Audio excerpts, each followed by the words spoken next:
Commander Sethran had delivered the Dominion decree to 11 species before this one. 11 species, 11 worlds, 11 moments where a civilization looked at his ship, read the message, and made the only calculation available to something that hadn't seen it coming. He transmitted the decree to the human colony at Callaway Station and settled in to wait. The reply came back in 11 minutes. It said, "We will require 48 hours to consult with Earth." Sethran almost laughed. He had heard variations of this before. The delay, the consultation, the hope that something would change if enough time passed.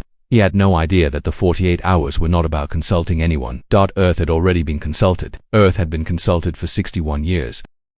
The Vreth Dominion had a word for species like humanity. In the original Vreth language, it translated roughly as threshold species, a civilization that had developed enough to notice the galaxy but not enough to matter in it, a species that had crossed the threshold of interstellar travel but had not yet been tested by anything that would reveal what they were truly made of. The Vreth had conquered 37 threshold species in 212 years. The process was always the same. Survey them, assess them, deliver the decree, absorb them, move on, the whole thing start to finish. Rarely took more than a season. High General Mareth Vel commanded the Vreth Dominion's third expansion fleet from the Bridge of the Unyielding, a warship so large it generated its own gravitational field.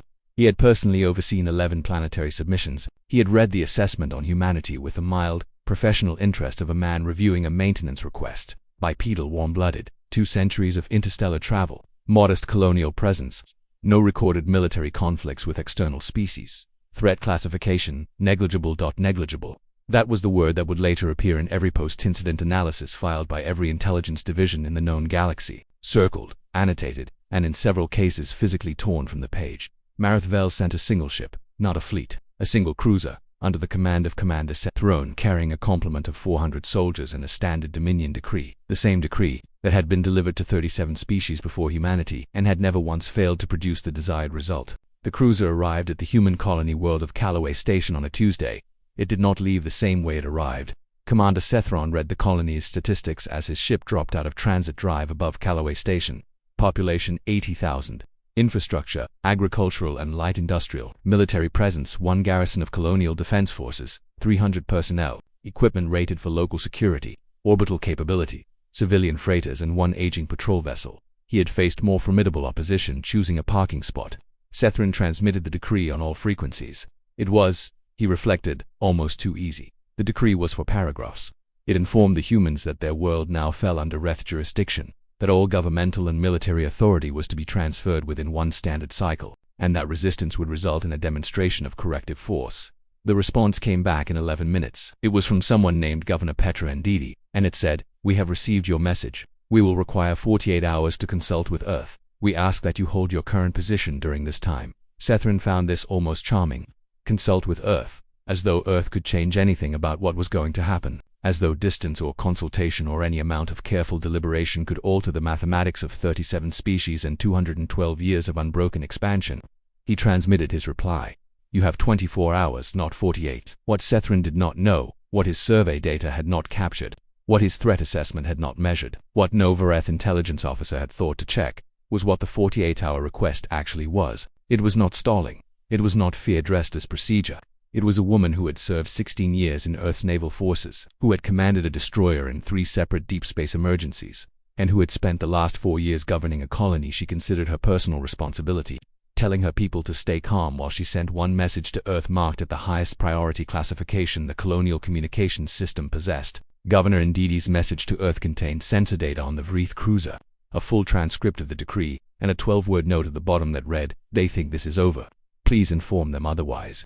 Admiral James Okoye was 56 years old, had commanded Earth's naval forces for 8 years, and had developed over that time the specific quality of stillness that belongs to people who have been responsible for things too large to fully hold in the mind. He read Ndidi's message once, sat for a moment in the particular silence of someone making a decision that will not be unmade, and then stood up from his desk and walked to the tactical operations floor. What happened in the next 4 hours at Earth Naval Command was quiet, precise, and invisible to anything outside its own classified channels. Orders went to fleet groups across 6 star systems. Ships that had been running patrol routes received new coordinates. 3 vessels that had been listed as undergoing maintenance were cleared for immediate deployment. A carrier group that had been on scheduled exercises in the outer system received a recall signal. None of this appeared on any sensor array, any communications network, or any intelligence feed accessible to the Vreth Dominion. This was not an accident. Humanity had spent 200 years developing technology in a galaxy it had been quietly observing, a galaxy that had, in that time, shown it exactly what happened to species that announced their capabilities before those capabilities were needed. Humanity had decided, as a policy, not to announce. The fleet that departed Earth's space did so in near-perfect silence, using transit drives that left a sensor signature approximately 1/7 the size of standard Vreth technology. Not because human engineers hadn't been able to make them cleaner, because they had looked at what the galaxy rewarded and decided that being underestimated was not a liability, it was an asset. The fleet was under the command of Vice Admiral Serena HFY, and it arrived at Callaway Station 8 hours before Commander Sethron's 24-hour deadline expired. He saw nothing. That was the first thing. His sensor officer reported nothing at the edge of the system. His long-range arrays showed nothing. The space around Callaway Station was exactly as empty as it had been when his ship arrived. Then his communications officer made a sound that Sethron had never heard from a trained officer. A soft, involuntary intake of breath that happened when the mind received information it had not been built to process. "Commander," she said, "I am reading contacts. Location. Everywhere." The tactical display updated and Sethron looked at it and understood, in the space of perhaps 3 seconds, several things simultaneously. The human ships had not arrived through any transit corridor his systems could track. They had not triggered any of the approach warnings his sensors were designed to catch. They were simply there, arranged in a formation around his single cruiser with the geometric precision of something that had been planned well in advance of this moment. He counted the contacts, he counted them again. 41 warships, hull classifications that matched nothing in any VF database, drive signatures that his systems flagged as unknown. And at the center of the formation, directly ahead of his bow, a ship 3 times the size of his cruiser that was actively suppressing his targeting systems just by being present.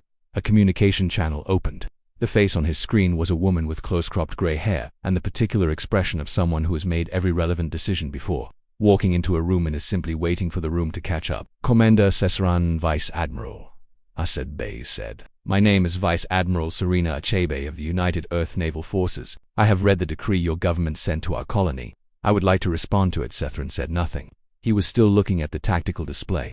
"The decree asks us to transfer governmental and military authority to the Vreth Dominion," HFY continued. "I want to explain why that is not going to happen, and I want to do it clearly so there is no misunderstanding between us. You have 1 cruiser.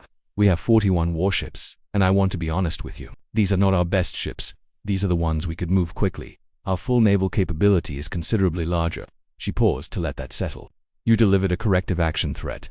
I want you to understand that we are not frightened by that threat. We are, however, quite unhappy about it. People on that colony have children in schools, they have farms. They were eating breakfast when your decree arrived and it frightened them." Her voice did not harden. It did the opposite. It became quieter, which was somehow worse.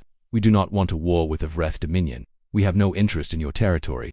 We did not go looking for this confrontation. But I need you to understand something clearly, Commander, and I need you to carry this understanding back to whoever sent you."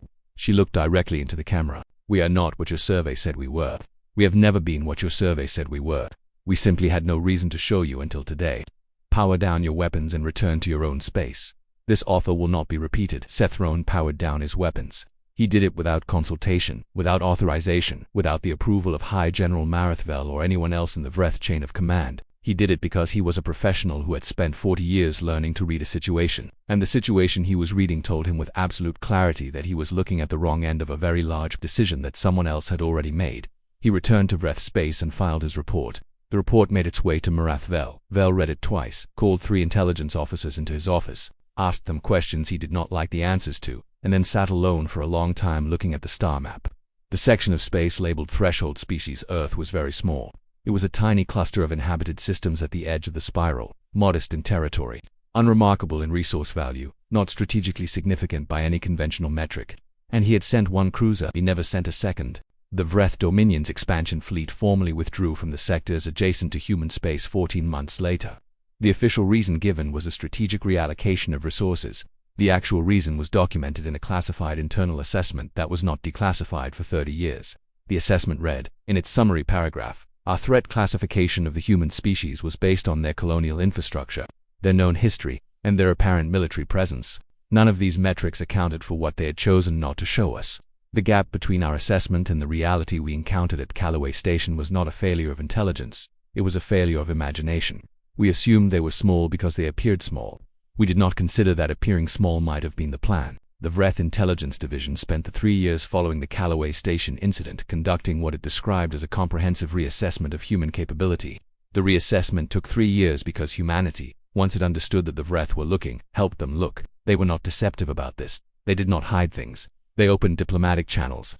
They shared technology at the rate appropriate for a new interstellar relationship. They were, by every account of the Vreth officers who dealt with them, unfailingly courteous, patient, and cooperative. What the reassessment eventually concluded, quietly, a report that Marith Vel read on the day of his retirement and never discussed afterward, was that the humans had known about the Vreth Dominion for 61 years before Sethran's cruiser arrived at Callaway Station. 61 years. They had known about the 37 conquered species. They had known about the Dominion decrees. They had known about the corrective demonstrations and the orbital bombardments and the long, careful process by which the Vreth had absorbed civilization after civilization without significant opposition. They had known, and they had spent those 61 years building the ships that were already waiting when Sethran arrived. They had spent those years developing transit drives that left no sensor signature. They had spent those years studying every piece of Vreth military technology they could access and engineering specific answers to it. They had watched the galaxy's largest empire consume 37 species and had quietly, patiently, without announcing a single intention, built the exact thing required to make sure they would not be the 3-8. And then they had waited. Governor Nadidi's 48-hour request had not been about consulting Earth. Earth had been consulted for 61 years. The 48 hours had been about making sure everyone on Callaway Station was inside, away from the windows, with enough food and water to stay calm while the conversation happened overhead. Marith Vel set down the report on the last day of his career and looked out the window of his office at the stars for a long time. He thought about the word negligible and what it had cost him. He thought about the woman on Sethran's screen who had said, "We simply had no reason to show you until today." And he thought about 61 years of silence, 61 years of watching, 61 years of a species that had looked at the galaxy and made a choice that no survey could measure and no threat assessment could capture. The choice to be ready before anyone thought to ask whether they were. For the first time in 212 years of expansion, the Vreth Dominion had encountered something its doctrine did not have a response for. Not strength, not aggression, not the desperate resistance of a species fighting for survival. Patience, the long, quiet, absolute patience of a civilization that had looked at the universe as it was, decided what it would need to be, and simply got to work. And for the first time in the galaxy's long memory, the most powerful empire in 3 star systems looked at a threshold species and thought, "We were the threshold. We just didn't know who's." If this story moved you, if it reminded you that the most dangerous thing you can be is the thing no one thought to measure, subscribe. There are more human stories from the stars, and in every one of them, we were already ready.